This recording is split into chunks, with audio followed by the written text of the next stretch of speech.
So Shravan, welcome to Healthcare Tribe. So this is a podcast that we have been doing to kind of understand the personal and professional journeys of healthcare leaders, and it has been fascinating for people to kind of learn that.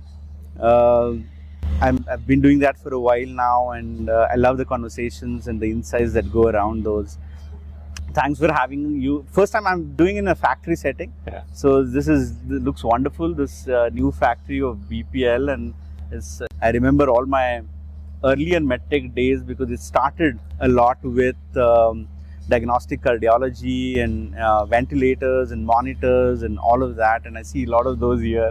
So it's quite excited to see that. But thanks for being here.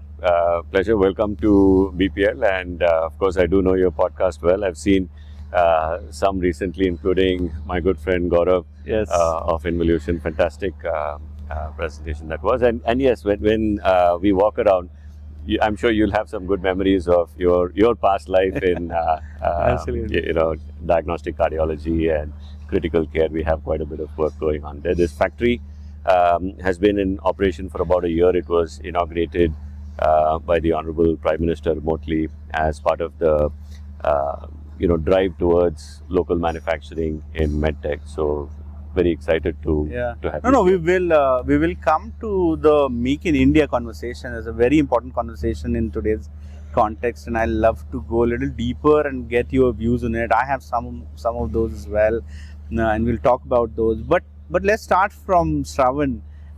In terms of how did Shravan become Dr. Shravan and then a corporate career, and which is in a way unusual, though there are more common occurrences nowadays. But you grew up in Bangalore. How did you start? Sure. So I'm a Chennai boy, and while it's clear on LinkedIn that I'm a doctor, what you may not have seen is I'm a third generation doctor. My father and grandfather were also from Madras Medical College like me. And while I grew up in a fairly liberal family, but the general sense was you can study anything you want as long as it's medicine, and anywhere you want as long as it's Madras Medical College. Seriously, but so you did it from Madras? I went to, I grew up, born and raised in Chennai, and did my MBBS there and moved on. But grew up amongst doctors and a medical community. I have two cousins who are doctors, and extended family. So it's always been an area of passion and interest for me right from the word go. So we have that in a way as a common ground now. So I was looking at many common grounds we have, but this is one more I now understand is I grew up in a healthcare environment. My father is a doctor.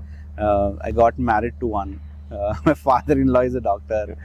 So I always joke around that I grew patient because of doctors around me.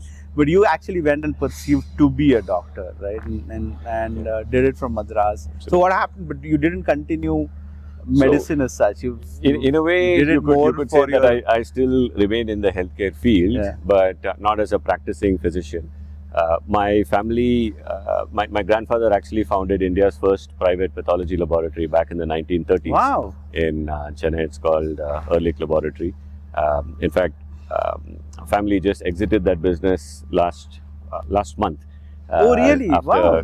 It changed hands to Newberg Diagnostics, and eventually we exited our stake. Oh, so you sold the pathology chain to Newberg? To Newberg. Oh, lovely. And then we finally exited as a family a couple of months ago. So pathology has... So you've seen pathology very well, up close and personal. And that's probably why you were kind of... Absolutely. And right from childhood, I've been in and out of pathology labs. My dad used to work 7 days a week. Is he a pathologist? He was a pathologist. He passed away many years ago. And so the natural inclination was to say, okay, like he did and like my grandfather did, to join the pathology lab. But it was also roughly the time when labs were transitioning from a core, clinic type operation to what could be a commercial operation. And we felt that there was a need to have a business perspective to the operations, and I thought I'd study health administration. I went to Cornell University for that. and thought that will bring a perspective of medicine as well as business. I specialized in health economics. That was an area of passion for me, and the intent and idea was to come back and run the family laboratory. But as with anything, you never know what's going to happen or what plans are there in store. Started out working for a medical equipment company in the pathology space in the US. Moved with them. You worked in US for a while? Yes, I've done a couple of separate stints in the US. Right after Cornell, I got picked up by a company called Date Bearing, which eventually got acquired by Siemens. Started with them in the US, moved to India with them, and then I tried my hand at the family business for a while. But having worked in a multinational organization for some years, I had that itch to explore and learn different skills. And there was always a sense of, I would come back to India, come back to the business. But I just took a very different journey, got into Novartis, worked with them in Hong Kong. I covered the Asia Pacific geography. Then I was a country manager of Korea and Japan, very randomly. And throughout my career, I've actually taken a lot of these ad interim jobs, whatever became open. Temporarily, I tried my hand at that, and I found that was the best way to learn. The corporate environment gave so much, as we both reflected on our corporate journeys. So moved with Novartis back to the US and spent a good amount of time there. There, my focus was more on brand management in the pharmaceutical space. I've done various roles. I've done sales, I've done marketing, I've done medical, and life cycle management, which I think was the most intense job in the pharmaceutical world, because you're straddling both commercial as well as product development worlds. And then eventually had the opportunity to move back to India to head the Roche diagnostics business. So let's stay for a while on this, right? So going back to your aspiration to go outside to learn and come back and run the family business. Yes. Because that's kind of what you are programmed into, yes. right? Your entire life has gone in pathology. You discovered that business makes sense apart from understanding medicine, which I think probably everyone understood in your family anyway. Yes. There is that. Was there that psychological stuff to differentiate that the family already knows medicine? What do I bring more? Was that somewhere pushing you to do that business role? Very much, because the family has a core of clinical expertise, and so I wanted to bring in the business expertise and balance it out. And then the more I spent time in the corporate world, the more I was learning and the more fun I was having, and so that journey took its own pathway. And but you had a pressure from your family to come back, or not really? Not really. I think they would have been happy if I came back, but there was no objection really to doing what I want. And you were enjoying it? I was enjoying it, and both my sister and I were really doing our own things, whatever gave us joy, while keeping an eye on the family business just to see how it's progressing. And the new operator had come in, and they were doing a fantastic job. So there was no real need to come back in a professional capacity.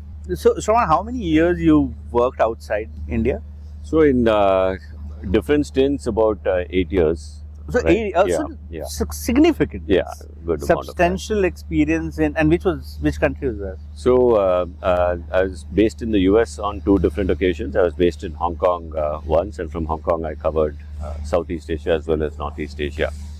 So, good amount of time outside. So, your role that you mentioned you had to do in Novartis, right, in Japan and Korea, was from Hong Kong. That was from Hong Kong. So, you had like an experience a lot of East.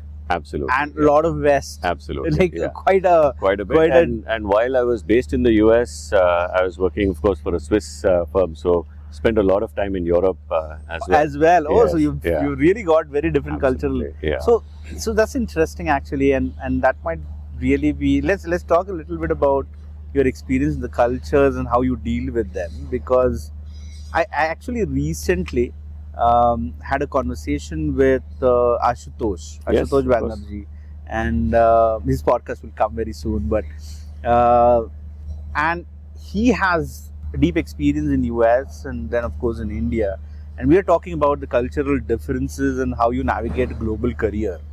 All right. To an extent, you have done that as well, and you've kind of got an exposure to. Yeah. What would be some of the anecdotes, some of the learnings that people can have to manage it better? What would those be? What were your learnings? Yeah, you know, Ashutosh is one of the most culturally aware people I've worked with. Yes. When you say ease of doing business, his name comes to mind because he's straddled both worlds. I think you know it's hard to generalize because there are sort of micro nuances in each culture. Excuse me. But I really enjoyed doing business in Asia. People are very aspirational and they want to make a lot of progress. But it takes a while to crack the code there, you know. It takes a while for them to build trust. But once you make that effort and build that trust, it opens a lot of doors. Yeah, especially Japan. Right? Absolutely. Ashutosh told me this exactly same thing. He said, the day I got what do you call it, the wine from a Japanese guy, I realized I've arrived. That's when you know you've because you've really now and it takes a lot of time to build that relationship. Absolutely. Right? So that took a while. The US, on the other hand, is very easy because they're quite direct, and you know what you say is what you get on both sides. Their expectations are high, and you know, very driven by technology, but also by purpose. So I really enjoyed both sides for different reasons. And India is always home. Yes. It's cacophony here. It's you know, within India itself there are so many different cultures. North could be different, South could be different, and you have to have that agility to do business in India. So if I have to put you on the spot, where do you find working the best and where do you find working the hardest? So I think the answer to both is India. Because it's the hardest because you know, languages are different, expectations are different, the market is not homogeneous, there are different layers of the market, so you have to be very nimble to do business here. But it's also the most rewarding because people are eager to engage, they're eager to learn. Things are growing so fast and morphing, so you have that opportunity to really make a difference and to also see a difference in yourself in a very short span of time. Of course, you know, the US was terrific for me. I enjoyed the academic engagement in the US. It's very strong, very R&D and intellectual property driven, which is very special. I enjoyed that. The dynamism of working in the East, you know, Hong Kong, Korea, Japan, it's action packed. I spent a lot of time in China as well. Must have made at least 20 trips. It's really, I mean, over the last 20 years, to see the growth of China. If you had one of those reels that you could capture over a 20-year period, it's exponential. Maximum transformation Absolutely. that you could have seen in a country. But so, have you ever felt, right, and I ask this on behalf of probably a lot of global trotters, but have you ever felt, because you are in an important roles in all of those places, have you felt that being an Indian, I'm not saying you experience necessarily, if you have, of course, but just in your mind, have you felt that, oh, there would be ultimately a ceiling and how I can grow, how much I can grow in this place? Does that kind of ever cross your mind, or are there experience anecdotes? I think there are a couple of different ways to answer that. If you're part of the global corporate ecosystem, I see no barrier at all. Right? If you're in the headquarters and you're delivering for your product or your brand or your geography, it's actually wide open, and we have a lot of examples. I mean, Ashutosh is a great example. He's a global business unit leader in a very competitive space. But the flip side is India as a percentage of global revenue in all the major companies that I've worked for is very small, right? Low single digits at best. So for India to have a seat at the table will take a while. Although, to be fair, all major companies are now looking at an India strategy. Yeah. So there is a larger share of voice. But I don't see that as a restriction for an individual or for a leader to build. So you're saying make it Indians might not have a problem. Yes. But India still, because of obviously size and relevance, will take time as it evolves. Exactly. It becomes. Yeah. But Indians per se, you don't see. I don't think so at all, right? In global organizations, yeah, every organization I've worked at has an Indian in the senior leadership team. Some of them have gone on. In IT, we rule probably. Absolutely. But, so I don't think there's that stigma. But any suggestions on someone looking for a global role? Is there a hack in terms of what are few of the things or roles or do's and don'ts that they should do? Like what kind of roles they should go for? What kind of roles they should not go for, in your opinion? Yeah. Your experience, so, like I think it's going to be unique depending on each person's capability and passion. There's a lot of interest in technology roles which are relatively fungible across geographies. I mean, you look at GE, for example, it's littered with people from of Indian origin in the headquarters. Tech, I think, is clear, right? More clearer, because you kind of have a lot of tech talent. But every industry, I've spent a lot of time in pharma and other areas. So you see a lot of researchers and technology people in global roles.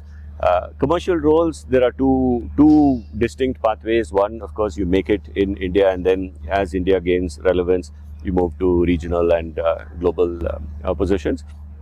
Or just like you did, many of us got postgraduate or business degrees overseas and going through that route. But I'm actually seeing a lot of the reverse happening. Yes, we will come to that. People are moving back because they see opportunities here and they want to know what's going on. And you did move back a long time back. Yes. What made you move back from 8 years in US? Was it more family background? Not really. Because you moved to Roche, so both times that I moved back, the first time I moved was about 20 years ago, when the China-India story was starting to emerging. Break, right? And I wanted to ride that wave. China took off, and India was, of course, growing in high single digits, in some companies low double digits, which was good. But didn't quite take off the way certain other markets did, and so I went back for more experience and opportunities. When 2016 rolled around, at that time I felt that now the timing is much better. The market has grown. Maturity of the industry is significant. A lot of good case studies were starting to come out of India. And so I thought that might be the real inflection point, and I've not been disappointed. I think it's very real. Seeing a lot of work happening in R&D, engineering, technology, manufacturing, and of course all this is contingent upon the market being able to sustain all this development, right? And that had been the traditional problem. The market was not large enough to sustain a lot of the activities that we are talking about. But do you feel this time it's bigger? This time I think it's bigger. COVID has played an important role in the awareness and the capability requirement. And overall the market is growing. Overall there's a sense that there's a convergence of academia, of technology, of manufacturing.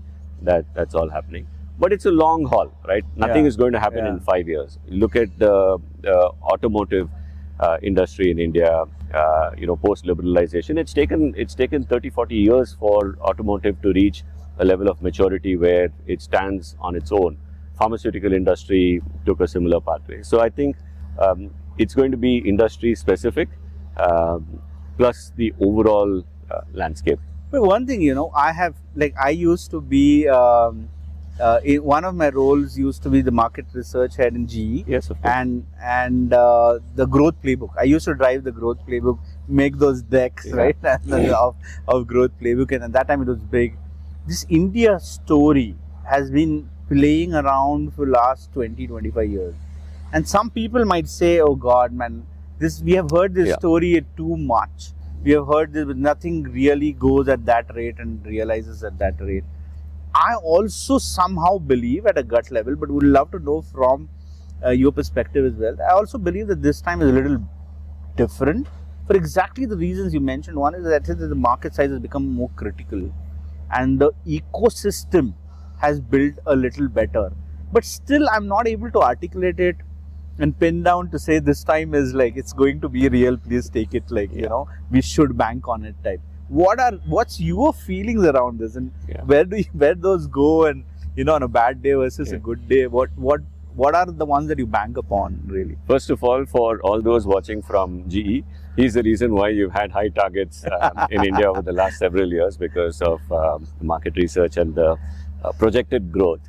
But look, I think it's again it's a combination of various factors, and if you look historically, India has always been a net importer. In fact, by a long margin, more than 80% of, I'm just focusing on medical equipment, but we can take it broader. More than 80% of medical supplies come from overseas. And the products have always been sort of substituted for whatever was required. But over time, what we have seen, especially in the last, I'd say, 10 to 15 years, and particularly in the last 4 or 5 years post-COVID, there are products that are being developed and designed uniquely for the market, and that has triggered additional demand as well. And now all the convergence of all of the entire ecosystem is helping out. Now, taking a broader perspective, we have growth across sectors. We have challenges across sectors also, right? There is an assumption that labor will not be a problem, but the requirement is actually for highly skilled labor. There lies a bit of a shortfall. So we as industry need to invest in skill building. Academia needs to come together. Again, we have some of the most brilliant engineers and scientists that are graduating from our undergrad programs, but they are not immediately employable. It takes a lot of time for them to transition from create value which is worth doing something. Right? I'll give you an example, a specific example. UI and UX, right? User experience is so critical in the medical world.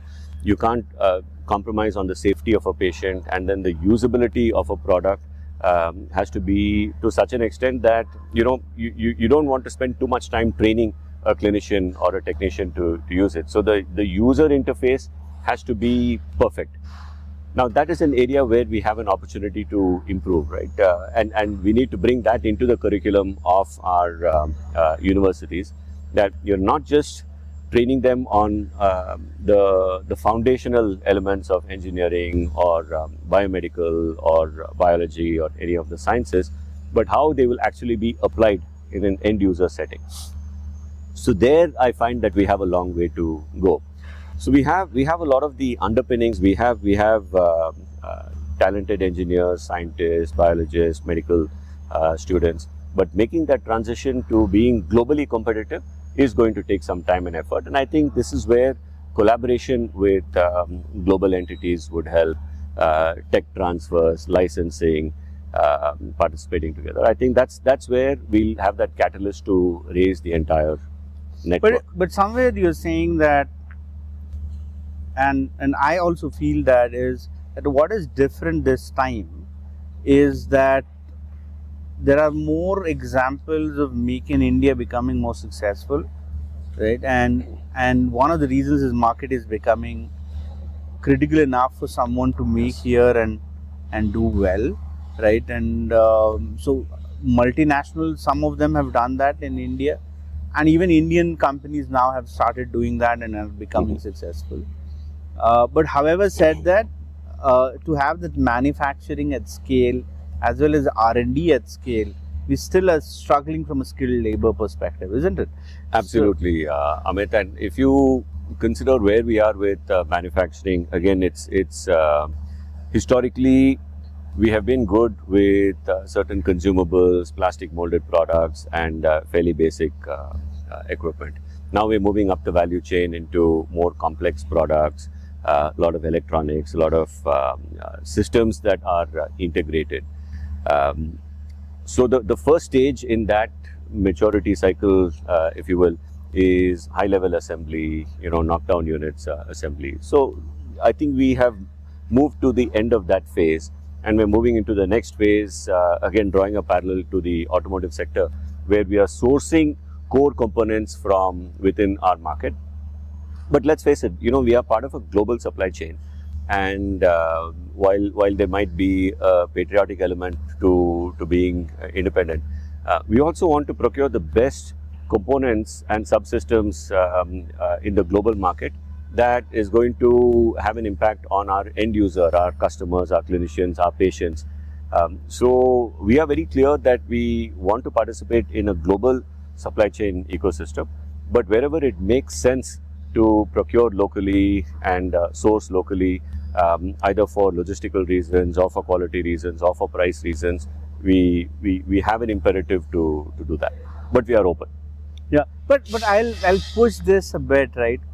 To an extent, and if you agree with me, right? To an extent, both of us have worked in multinational companies all our lives, right?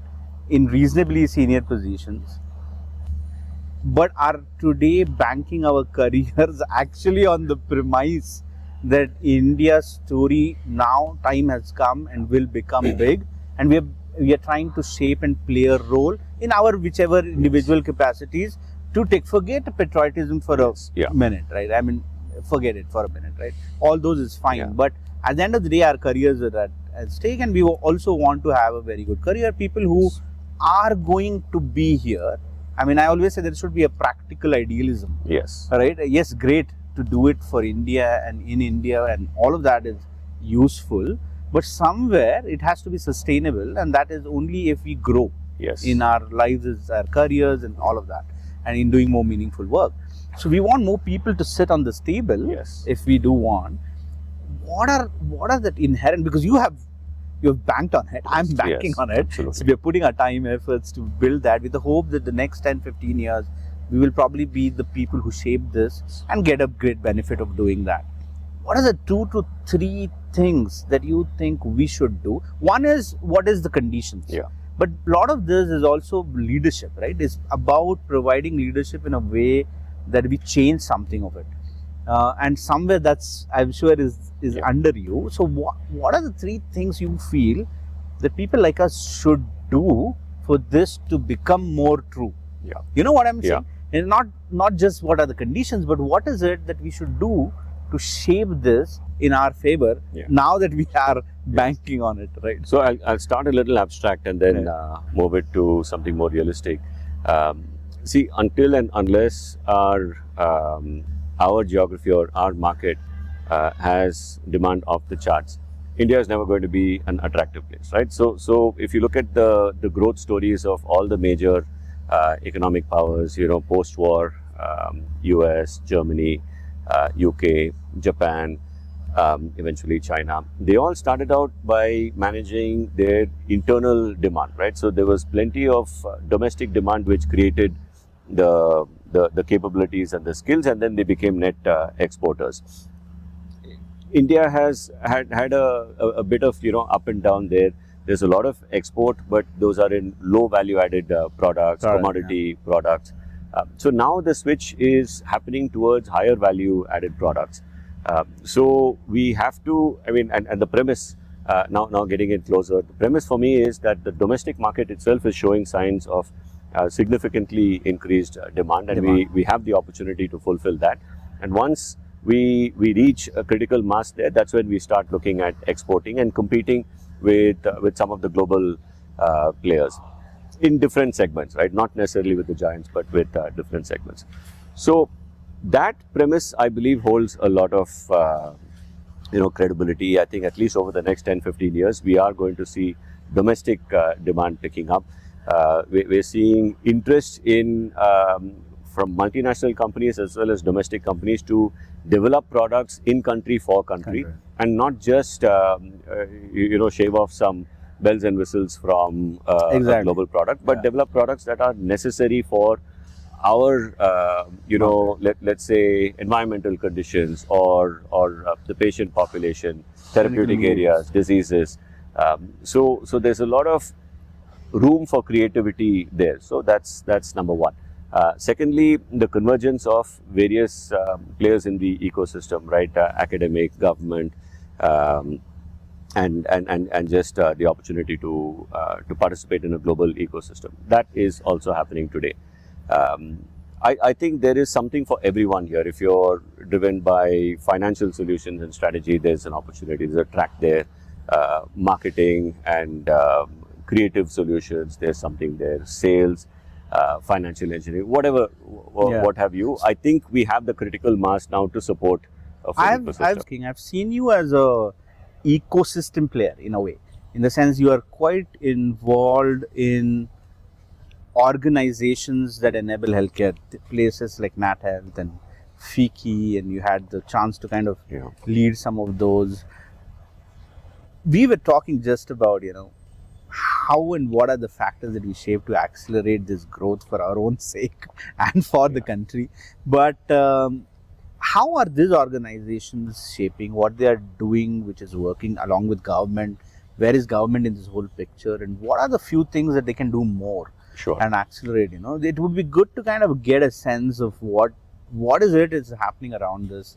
And so I saw the value of engaging with the ecosystem, be it NatHealth or FICCI, CI, etc.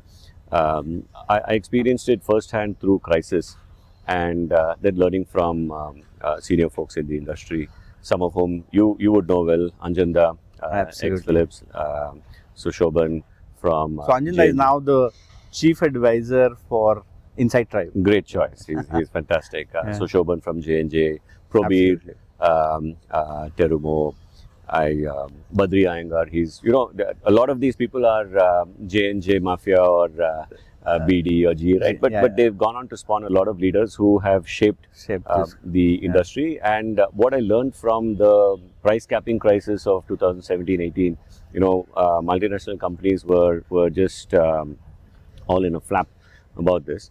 And when we engaged with the government authorities and policymakers at the time, we realized that there were actually a lot of opportunities to engage, but we had not really taken them up on it.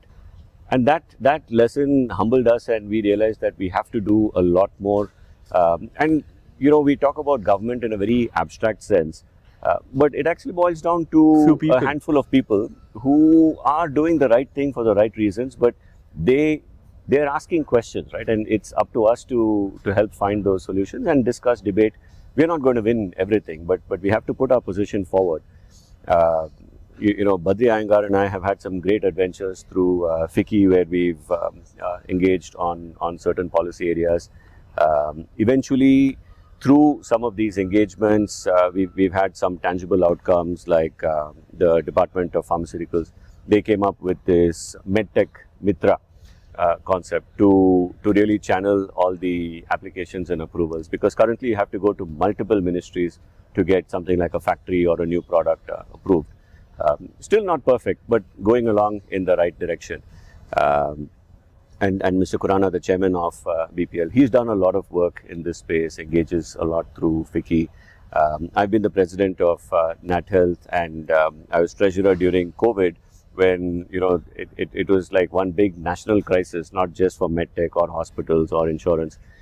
So there we engaged a lot, and through these bodies, we were no individual company can engage effectively with the government. You have to form a body, and that also makes it easier and more equitable, I suppose, for the industry to work. So that's been great for us. In a way, you're saying, and that's interesting, in a way you're saying the industry has done less historically in engaging with government, and we probably had more opportunities, which now kind of shaping up, and that's, I think, the fundamental shift has been from reactive to proactive. So what are the 2 to 3 things that bodies like NatHealth or FICCI should proactively do or are doing that will really help accelerate the MedTech growth in India? I think a couple of things, right? First off, ease of doing business, because there are so many approvals and so many registrations to take care of. It runs into dozens. So So streamlining those, and I think we're already taking steps in the right direction there. Another thing that the government has done effectively for the industry is production linked incentives. So more such opportunities to engage, to grow the opportunity pool, I should say, for the industry. I think that will help. Skill building, academic collaborations, all these can be facilitated by these bodies. And but ultimately, it is the preserve of the organization and the industry to do whatever it takes, right? So the policymakers, their goal is to keep the end user safe and to provide a clean, pathway or a channel for us to scale. So I think we're getting there. We're learning from each other. We're learning best practices from overseas and putting it into place. So let's come back to you again in terms of, so you've now had this whole, as we talked about the MNC stint for multiple years. You then went into Claypond and threw it in BPL. Help us understand. Claypond is a medical technology platform. Not many understand what that means. Sure. So help us understand what Claypond is. Yeah. What are you trying to do in BPL? Sure. Where we are from a perspective of BPL. Sure. It is a great legacy company in terms of healthcare, especially from its ECG days. Absolutely. So where are you in this whole scheme of things, and what are you trying to do here? Certainly.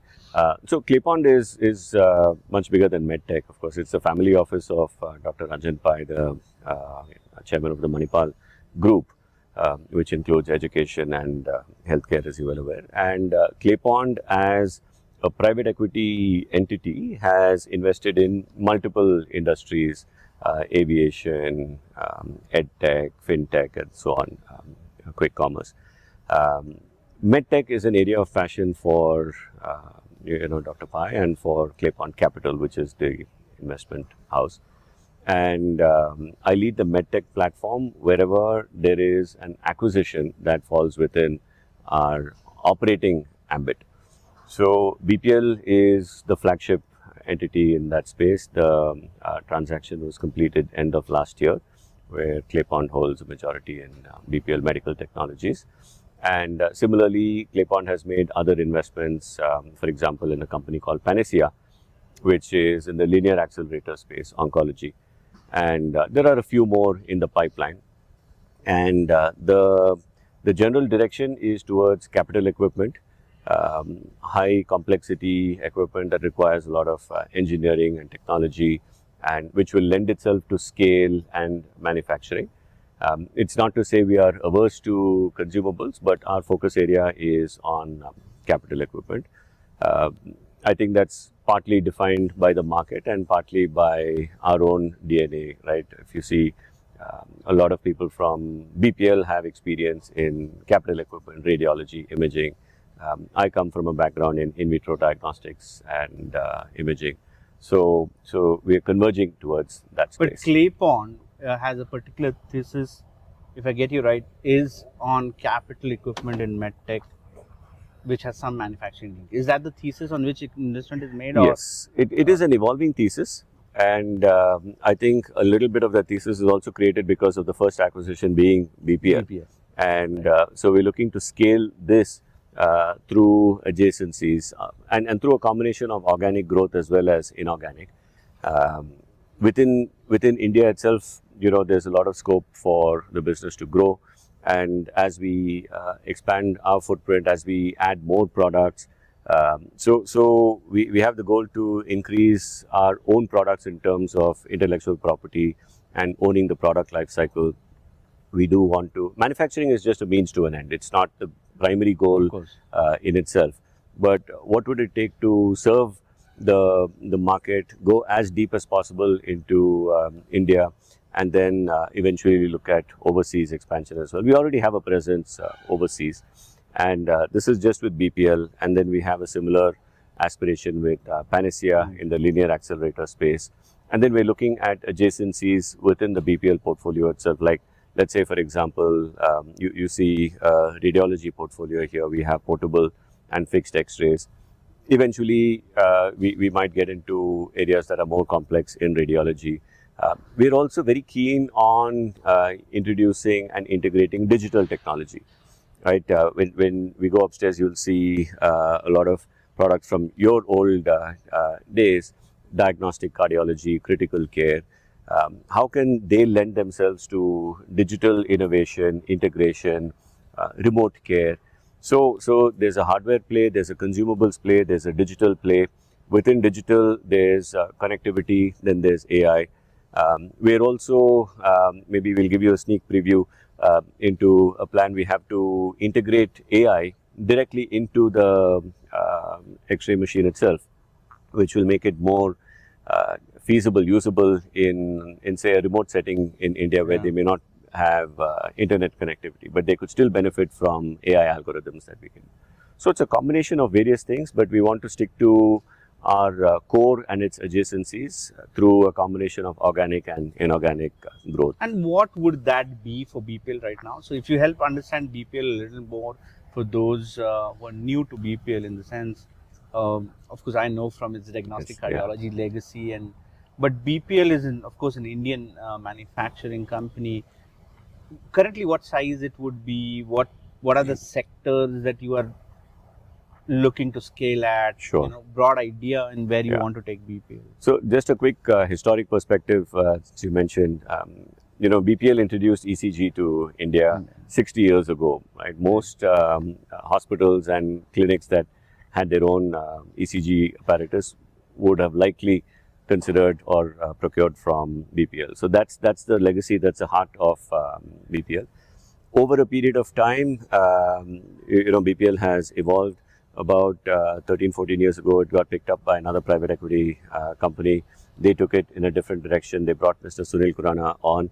And he comes from a rich, radiology legacy. I know him well. So yes, of course. So we added a good amount of radiology also into our portfolio, right? So starting with diagnostic cardiology, expanding to critical care, ventilators, and anesthesia machines. That was one workflow. Then moving on to radiology, starting with portable X-ray, fixed X-ray, C-arms, and so on. Then the digital solutions that come in. And we've also got a fairly healthy home healthcare portfolio, plug-and-play portfolio, from BP apparatus to laryngoscopes and so on, right? So it's a mix of different products, but typically something that has a good amount of engineering in it, a little bit of electromechanical and electronic activity in it, diagnostic as well as screening equipment.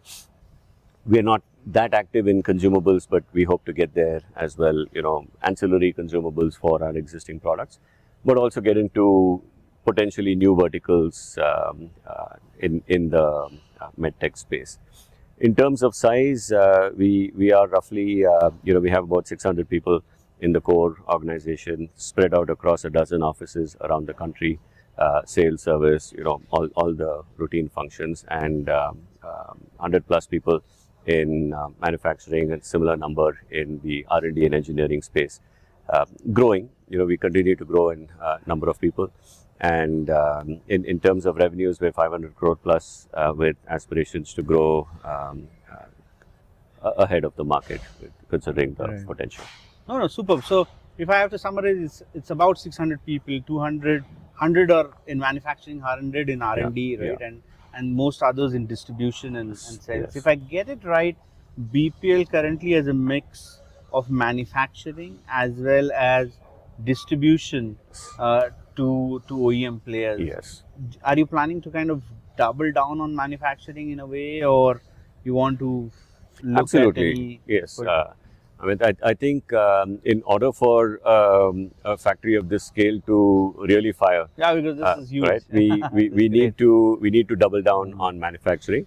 But manufacturing alone doesn't create demand, right? It's the other way around. So the demand needs to drive manufacturing, and manufacturing also could be high-level assembly. It could be components. It could be an integrated manufacturing. So we have aspirations to move up that value chain as well, where there's a good amount of integrated play, but also work with the extended ecosystem where it makes sense to procure. So certainly we need to scale up manufacturing for this investment to pay off. But we're also very keen to develop our own products, engineer our own products. So when you go upstairs, you'll see that we have a very robust engineering and R&D team that are both modifying existing products to be more usable and contemporary, but also developing products in-house from scratch, and also participating with with academia, with startups, so that we can't possibly make everything, but how can we create that accelerator to bring in multiple.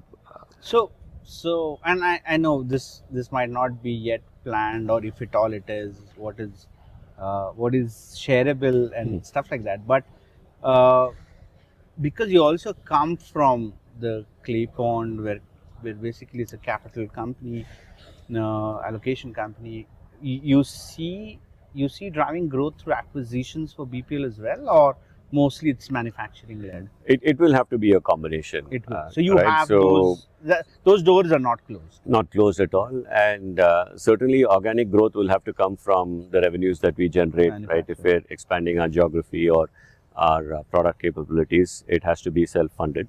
But if we want to scale through inorganic opportunities through M&A, licensing, then we work very closely with our investors. We meet on a regular basis. They sit in on our strategy meetings, and so we work in close synchrony with them. Super. Sounds very exciting. Absolutely. Sounds extremely exciting for a MedTech in India, manufacturing led as well as R&D for this. So very important.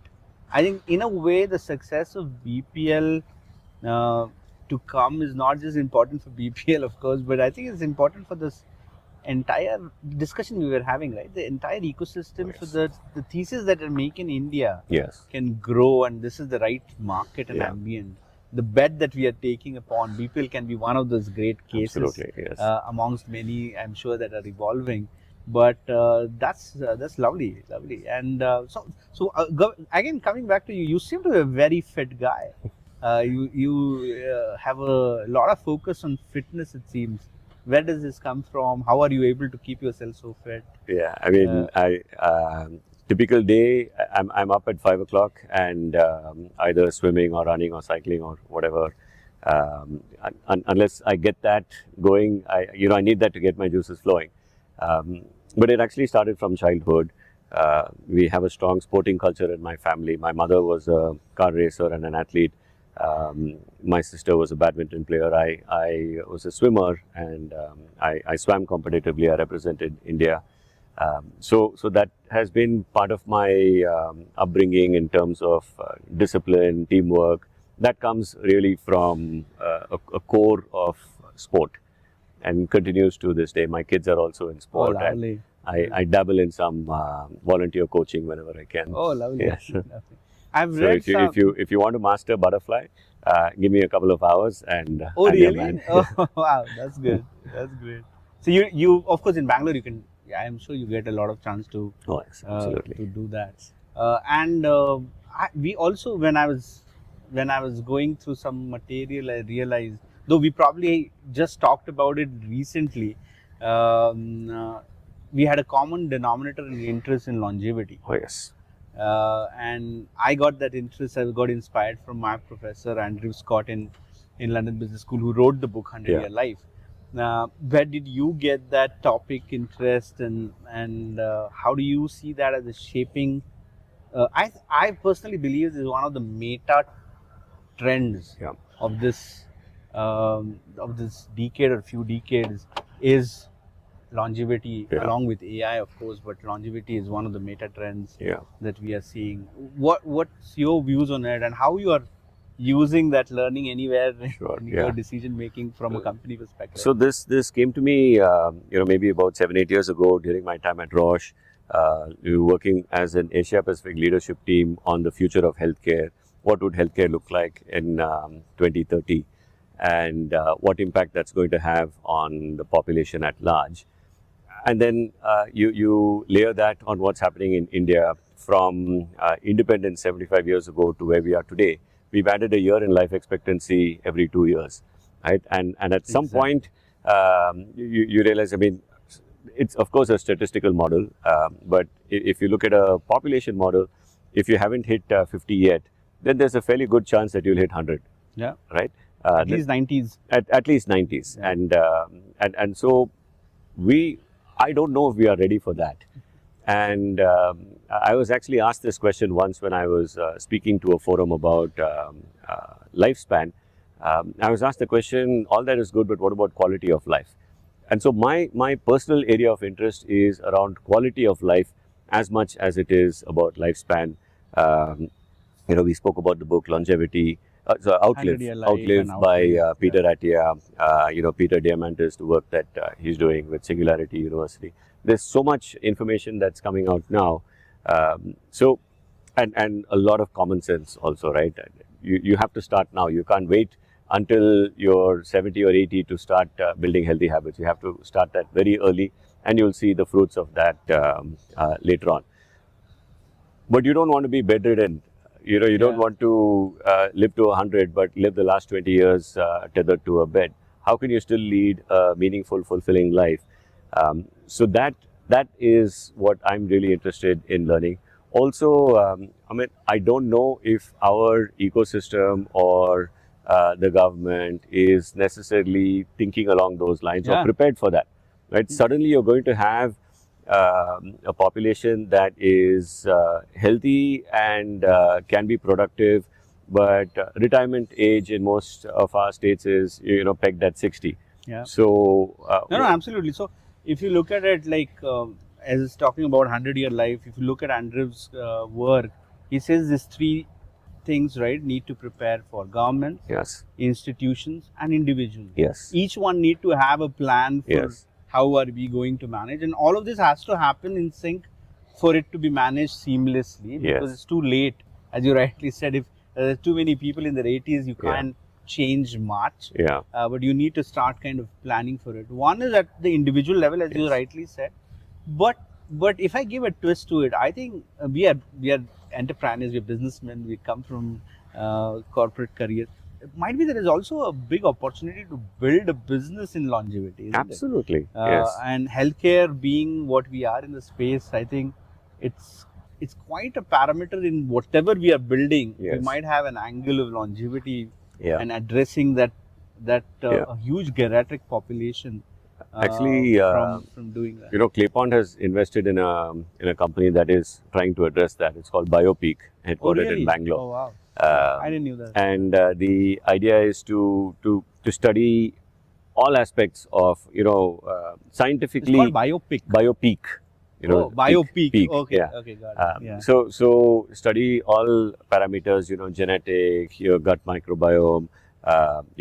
Say a whole body MRI, whatever, right? You create this digital twin, and then you follow what's happening with your body over a period of time, and then you have interventions. It could be nutritional, other it could be more severe interventions also. But looking at both quantity and quality of life, definitely a business opportunity there.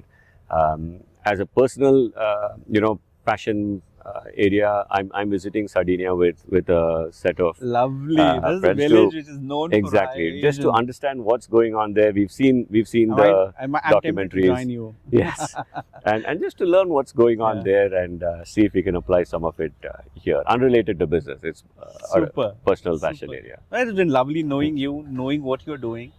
Probably to end with, I'll ask some rapid fire questions. Right, to just know a little more about you. So, what food do you like? Street food in Mumbai, pav bhaji. Pav bhaji is your favorite? I can live on that. Which is your favorite restaurant in Bangalore, in Mumbai?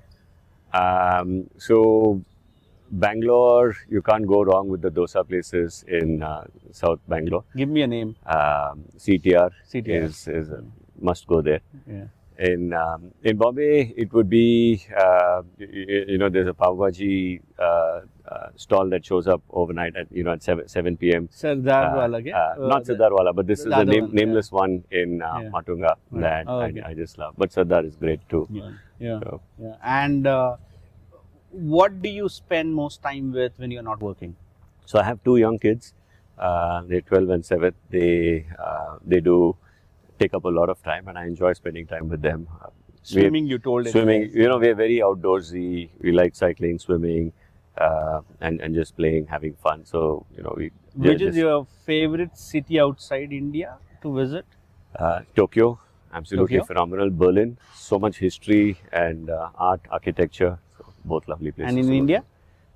In India, Kerala has my heart, and I've been to Andamans a couple of times. I like diving, so both beautiful places. Yeah, anything with open water. I'm in. Understandable. Okay. And what are the three things, right? If you have to name, and it's difficult, but still top of your mind, three things. If you feel that in a corporate career really helped you grow, what would those be? Public speaking.